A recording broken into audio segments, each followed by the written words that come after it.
Reviravoltas é algo que acontece direto na nossa vida. E no mundo do cinema não é diferente. Então, hoje eu vim aqui falar sobre meus 5 plot twists preferidos. Eu não preciso nem falar que esse vídeo vai ter spoiler. Mas aqui embaixo, na barrinha de tempo, eu vou deixar separadinho sobre os filmes que eu vou falar. Então, se você não viu o filme do qual eu vou falar, é só pular. Ou se você não liga pra spoiler, assiste aí. Eu vou começar citando um filme dinamarquês de 2018. Em Culpa, a gente vai acompanhar um policial chamado Asger. Ele trabalha no setor de ligações, onde tudo que ele tem que fazer é atender a ligação e repassar para a delegacia. Porém, um dia ele recebe a ligação de uma mulher chamada Iben, que diz estar sendo sequestrada pelo seu ex-marido. E esse filme é muito interessante porque ele todo se passa em uma sala só. E o único personagem que a gente vê na tela é o Asger. Então, todo o conflito e o momento de ação que é vivido pela personagem que está sequestrada e os filhos dela, a gente não vê isso tudo, a gente só escuta. Isso eu acho que é um fator muito diferente desse filme e que faz pra mim ser o filmaço. Então, ao longo do filme, a gente vai descobrindo que o ex-marido dela tem passagem pela polícia, que os 2 filhos estão sozinhos em casa. Então, na nossa cabeça já tá tudo resolvido. O ex-marido tá sequestrando ela e o Asger tá tentando salvar ela. Ele tá naquele local porque ele foi indiciado pela morte de um homem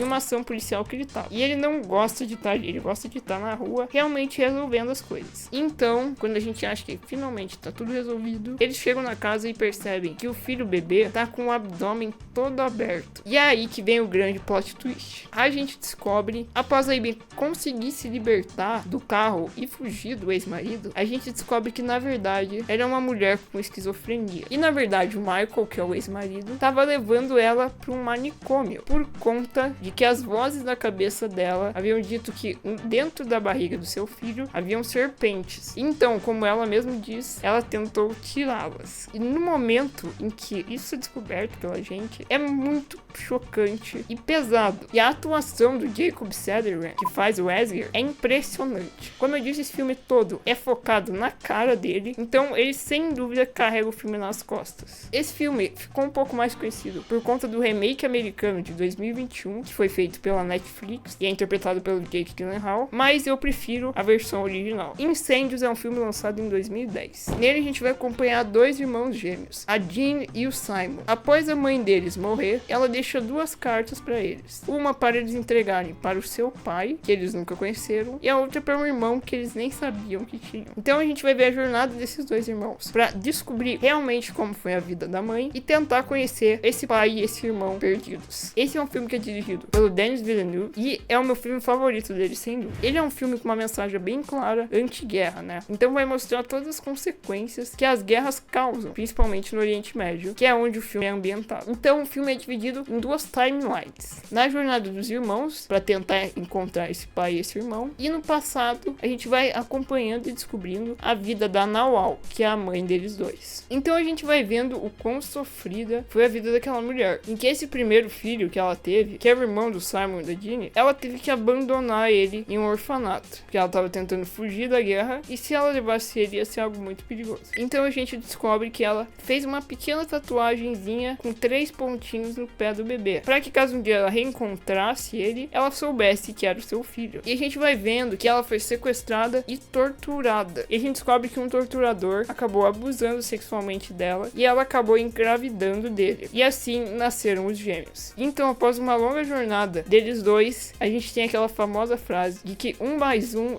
é igual a 1. Ou seja, o irmão e o pai são a mesma pessoa. Então a gente descobre que, na verdade, quem abusou sexualmente dela foi o seu próprio filho. Porque durante a guerra, o orfanato em que ela deixou ele acabou sendo explodido. E as crianças que estavam lá foram treinadas para a guerra. E o filho dela acabou se tornando um torturador. E o filme nem dá tempo pra gente absorver aquilo. A gente já volta pra cena inicial, onde a gente vê a Nawal em uma piscina e ela olha pro pé de um homem que tá na frente dela e vê que ele tinha a tatuagem que ela fez no filho. Então, ao chegar e se aproximar, ela olha pra cara dele e vê que era o homem que tinha torturado ela. E essa cena é muito pesado. Mas no final a gente acaba tendo uma pequena redenção dele. Após ele ler as cartas que foram entregues pelos irmãos, a última cena do filme é ele na frente da lápide da Nawal, entendendo o que ele havia feito e completamente arrependido de seus atos. Esse é um filmaço que provavelmente todo mundo que viu esse vídeo já viu, mas se você não viu, corre porque é um clássico. Agora vamos falar de um dos meus filmes favoritos da vida. Primal Fear, ou aqui no Brasil, As Duas Faces de um Crime, é um filme que foi lançado em 1996. Nele a gente vai acompanhar um advogado chamado Martin Vale, que é interpretado pelo lendário Richard Gere. Ele vai tomar a frente de um caso de um rapaz com problemas psicológicos que está sendo acusado pelo assassinato de um arcebispo. Ele é um filme em que vai citar muito sobre como a igreja é um grande mal da sociedade. Então ele vai expor pra gente os esquemas de abuso sexual que tem dentro dela. Mas falando sobre o enredo principal, então a gente tem esse ponto zero, que é o assassinato de um grande arcebispo. Então, o Aaron é um rapaz que sofre de uma dupla personalidade, em que ele, Aaron, é uma pessoa completamente inocente e vítima da sociedade, e em alguns momentos o Roy acaba tomando conta do corpo dele, em que é um cara completamente ignorante, que faz de tudo pra sair por cima, e que em diversos momentos acaba até assustando o espectador, porque difere muito do Aaron. Então a gente vai acompanhando o personagem do Richard Gere, tentando provar que aquele rapaz, se realmente matou o arcebispo, não foi ele, e sim o Roy, que era a sua segunda personalidade. Então, após o Aaron conseguir ser inocentado, a gente tem uma cena muito foda, que é o Aaron sumindo e o Roy tomando conta. Ou seja, nunca existiu nenhum Aaron. Ele não tinha doença mental nenhuma. Quem existiu foi sempre o Roy. Ou seja, aquela pessoa ruim, maldosa e que realmente matou o arcebispo. E é muito interessante a cena final, onde a gente vê o Martin Vale saindo pela porta dos fundos. Afinal de contas, ele foi o mais enganado naquela história. E ao assumir aquele caso por conta de toda a fama que ia vir pra cima dele, ele na verdade acabou sendo mais uma vítima desse jogo. Só que dessa vez o principal culpado foi ele mesmo. Bom, agora vamos falar de séries. Aqui eu vou citar Dark. Então vamos falar sobre o 6º episódio da 2ª temporada. Aí a gente vai ver o Jonas voltando para 2019 para tentar impedir o pai dele de cometer suicídio. E nesse momento a gente tem que, para mim, é a melhor reviravolta de Dark, sem dúvida alguma. Então o Jonas volta para casa, afinal de contas ele não quis ir no aniversário de casamento do Urt, da Catarina, e aí o Jonas vai falar: pai, por favor, não faça isso, não tire sua própria vida. E aí o Michael fala: quê? Então a gente descobre que o Michael não tinha esse plano. Em momento nenhum ele pensou em tirar a própria vida. Então a gente descobre que o verdadeiro motivo do Michael ter se matado em 2019 foi porque o Jonas foi alertar ele que ele precisava fazer isso pro ciclo continuar. E cara, no momento em que a gente descobre isso, é de cair o queixo, de verdade. Esse episódio tem cenas muito marcantes, como a do Michael encontrando com ele menor, que é no caso o Mikkel. E assim, se a gente for ver, o verdadeiro propósito do Jonas era impedir isso, era impedir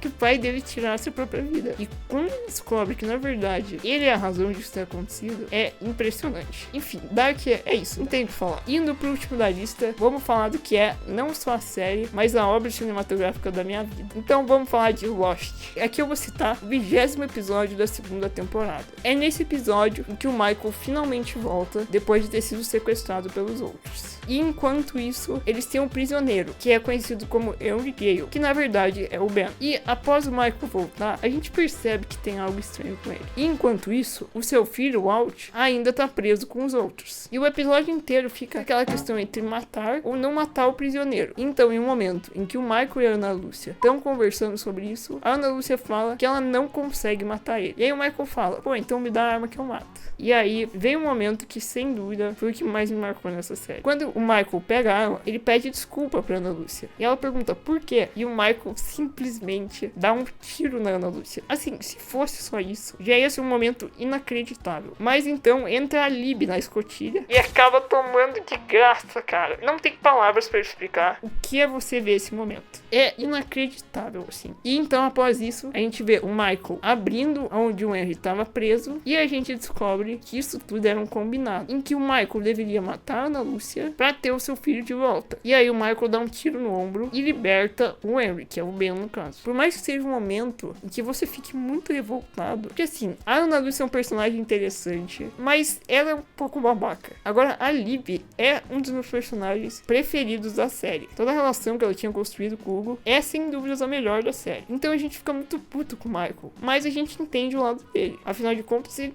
não tinha condição de raciocinar. Tudo que ele queria era ter o filho dele de volta. E esse foi o vídeo. Gostou? Deixa o like aqui embaixo, se inscreve no canal e comenta qual é o seu plot twist preferido. Tchau!